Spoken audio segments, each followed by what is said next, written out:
வணக்கம். முனைவர் பா. மணிகண்டன், தமிழ்துறை உதவி பேராசிரியர், டாக்டர் எஸ்.என்.எஸ். ராஜலட்சுமி கலை மற்றும் அறிவியல் கல்லூரி, கோவை. சென்ற வகுப்பின் தொடர்ச்சியாக பன்னிரு ஆழ்வார்களுள் ஒருவரான நம்மாழ்வார் குறித்து இக்காணொளியில் காண்போம். நம்மாழ்வார் வைணவ நெறியை பின்பற்றி பக்தியில் சிறந்து விளங்கிய பன்னிரு ஆழ்வார்களுள் ஒருவர். இவர் மாறன் சடகோபன் என்ற பெயரில் தமிழ்நாட்டில் தூத்துக்குடி மாவட்டம் ஆழ்வார் திருநகரியில் பிறந்தார். 4 வேதங்களையே தீந்தமிழில் பாடியதால் வேதம் தமிழ் செய்த மாறன் என்றே புகழப்படுகிறார். கம்பர் இயற்றிய சடகோபர் அந்தாதி எனும் நூலின் தலைவனும் இச்சடகோபராகிய நம்மாழ்வாரே ஆவார்.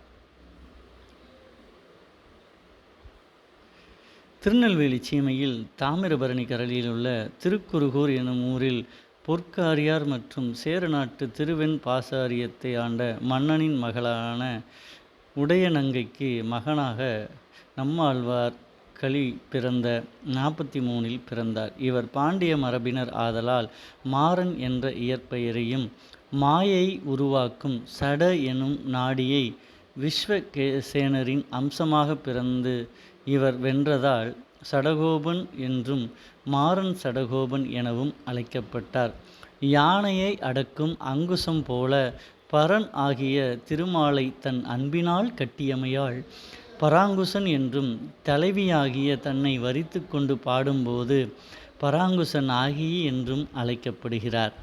16 ஆண்டுகள் திருக்கூறு நம்பி கோவிலின் புளிய மரத்தடியில் எவ்வித சலனமும் இல்லாமல் தவம் செய்து வந்தார். வடதிசை யாத்திரை மேற்கொண்டு வந்திருந்த மதுரகவி என்பவர் அயோத்தியில் இருந்தபோது தென்திசையில் ஓர் ஒளி தெரிவதைக் கண்டு அதனை அடைய தென்திசை நோக்கி பயணித்தார். மாறனிடமிருந்தே அவ்வொளி வருவதை அறிந்து அவரை சிறு கல் கொண்டு எறிந்து விழிக்க வைத்தார். சடகோபனின் ஞானத்தாலும் பக்தியாலும் கவரப்பெற்று அவருக்கே அடிமை செய்தார் என்பது வரலாறு. மாறன் கல்விழித்தவுடன் மதுரகவி ஆழ்வார் கேட்ட செத்ததன் வயிற்றில் சிறியது பிறந்தால் எத்தை தின்று எங்கே கிடக்கும் என்ற கேள்விக்கு அத்தை தின்று அங்கே கிடக்கும் என்று சற்றும் தாமதிக்காமல் பதிலளித்தார் நம்மாழ்வார். நம்மாழ்வார் இயற்றிய பாசுர நூல்கள் 4 ஆகும். திருவருத்தம், திருவாசிரியம், பெரிய திருவந்தாதி, திருவாய்மொழி. இவை ரிக், யசுர், அதர்வன மற்றும் சாமவேதத்தின் சாரமாக அமைந்திருப்பதை பெரியோர்கள் சொல்வார்கள். இந்த திருவாய்மொழியில் 1102 பாசுரங்களும், திருவிருத்தம் நூலில் 100 பாசுரங்களும், திருவாசிரியம் நூலில் 8 பாசுரங்களும், பெரிய திருவந்தாதி நூலில் 87 பாசுரங்களும் என 4 பிரபந்தங்களில் 1296 பாசுரங்களை பாடியுள்ளார் நம்மாழ்வார்.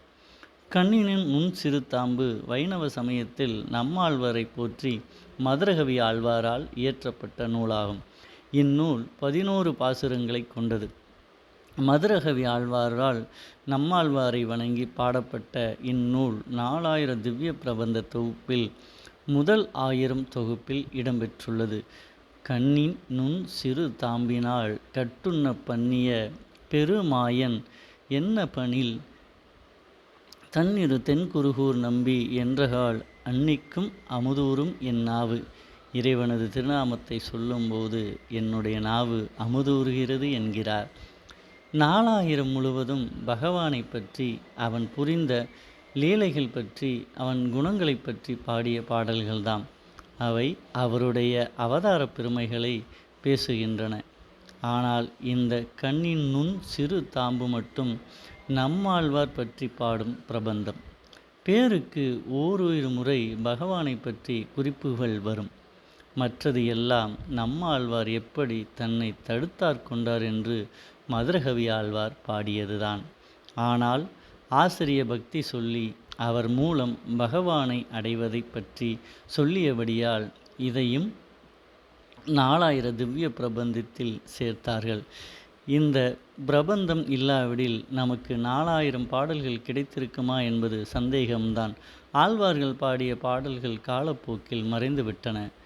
ஒருமுறை நாதமுனி எனும் ஆச்சாரியார் தன் ஊர் கோவிலில் ஆரா அமுதே என்று துவங்கும் திருவாய்மொழி பாடல்களை கேட்டு உருகினார்.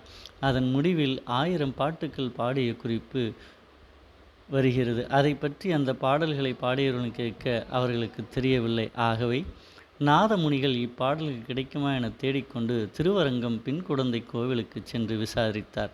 அப்போது சில பெரியவர்கள் திருக்குறுங்குடி சென்று விசாரிக்கும்படி அங்கு கேட்டபோது அவரை திருக்கோளூரில் வசிக்கும் மதுரகவி ஆழ்வார் வம்சத்தாரிடம் விசாரிக்கும்படி கூறினர்.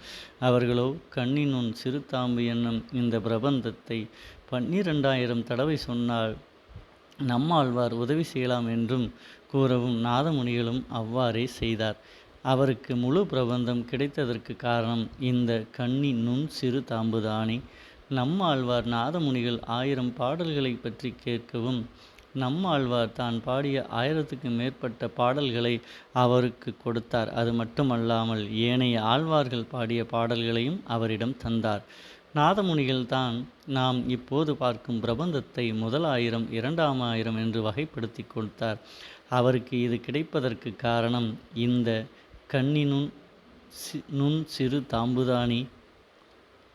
அதனால்தான் நம்மாழ்வார் ஆழ்வார்களுள் சிறந்தவராகவும் பக்தியில் சிறந்தவராகவும் கருதப்படுகிறார். நன்றி.